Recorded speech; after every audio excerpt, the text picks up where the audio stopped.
Hall of Famer Kevin McHale. And K-Mac, very, very nice. What did you really want to accomplish or get across in this sit-down interview that you felt came through with KG? Just everybody get an idea who Kevin is, and just he's a wonderful guy. He and I have shared a lot together. We spent a ton of time together, talked about every aspect of his life at some point or another together. And I just wanted people to get an idea of Kevin, who he was, how he where he came from, how he was brought up, his work ethic, his loyalty, and just a lot of stuff about Kevin. I think that, from the outside, if you just watch Kevin from the outside, sometimes you brash. Kevin's firing the Oppenheimer every other word, and going crazy. And he's such a good guy. I just wanted that to come across. And Kev, being around KG, and we see what's going on in Sacramento with DeMarcus Cousins, you were around a great player, but KG handled his business totally different. What message would you give the future franchise player who may be disgruntled, may not be happy where he is, to go to ownership and express himself in a different way?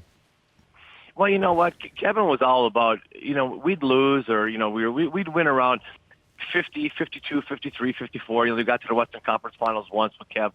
We just weren't good enough. I mean, and it wasn't Kevin. There was, you had that pieces around him. There was injuries that time. I thought we had a really chance to have something special there with Terrell Brandon. He got hurt. We had Gugliotta and Marbury. I thought they had a nice chance. That kind of broke up.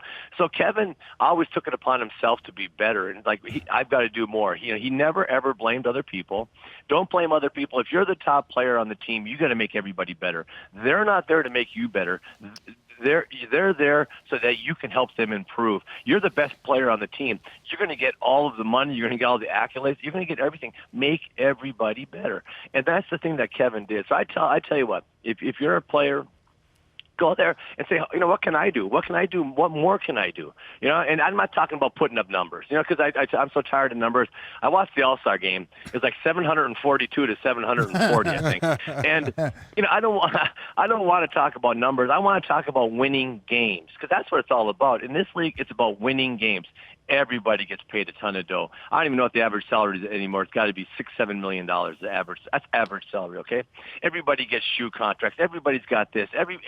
You know what? It's winning games. They give you so much stuff in our league. The one thing they don't give you? They don't give you respect. You got to go out and you got to earn that respect on a nightly basis.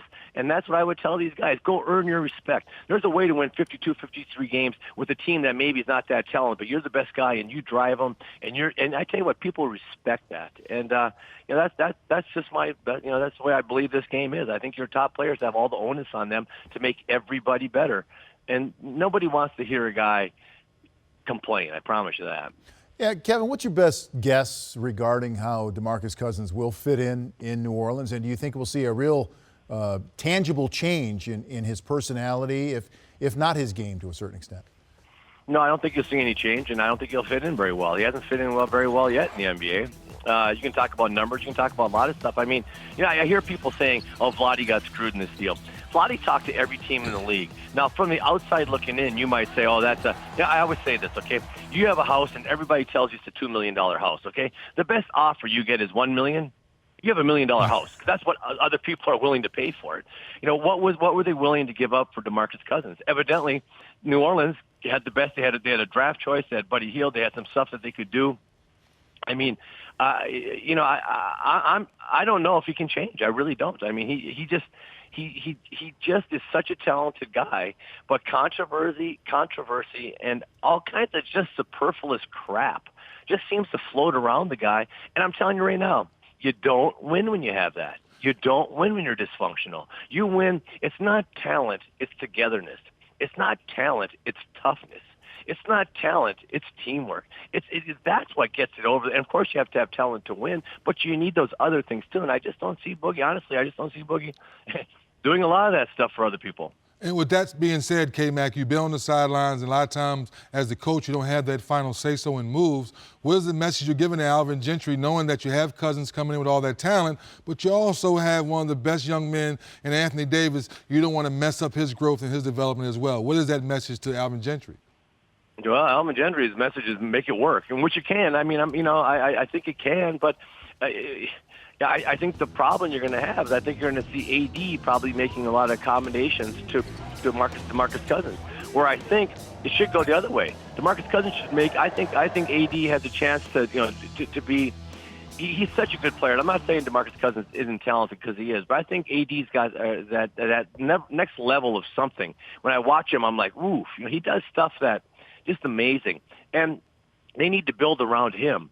And I would love to see again a Twin Towers combination that wins. But in today's game of pace and space, man, I tell you right now, I know they both shoot threes. I know they step out, but guarding the pick and roll. I mean, AD can move his feet. DeMarcus isn't good on the pick and roll. That doesn't impact the ball. He always hangs back. He has a tough time in the pick and roll. And I don't know. It's a tough. That's a good question. I don't know what they expect out of Elvin Gentry, but Elvin's going to have his hands full. How many coaches has Boogie gone through so far? Six. This will be 7.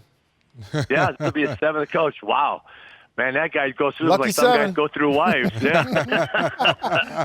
Kevin McHale, thank you so much. Always good to hear your good, honest, straightforward insight. Appreciate it. And we're looking forward to the Kevin Garnett interview as well. Thanks, buddy. All right, guys. Thank you a lot. Bye-bye. Take care.